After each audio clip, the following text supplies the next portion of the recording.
little bit against spin in the power play. First ball. Unbelievable. সবাইকে চমকে দিল Shakib. Big Bash খেলতে গিয়েই সাকিবের বোলিং তাণ্ডব। মাত্র 5 রান দিয়ে নিল 3 উইকেট। দর্শক, গত বছরের নভেম্বরে আবুধাবি টি10 লিগে খেলার পর থেকে মাঠের বাইরে ছিলেন বাংলাদেশ ক্রিকেটের পোস্টার বয় সাকিব আল হাসান। ইংল্যান্ডে বোলিং অ্যাকশনের পরীক্ষা দিয়ে পাশ করলেও চলতি বছর এখনো পর্যন্ত কোনো ফ্র্যাঞ্চাইজি লিগ বা আন্তর্জাতিক ম্যাচে দেখা যায়নি তাকে।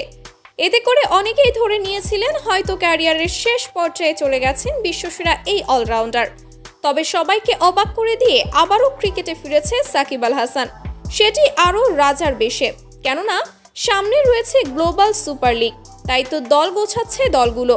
হোবার্ট হ্যারিকেনের কোচ দলে ভিড়িয়েছেন সাকিবকে, আর গতকাল প্রস্তুতি ম্যাচে চমক দেখিয়েছেন সাকিব, নিয়েছেন 3টি উইকেট।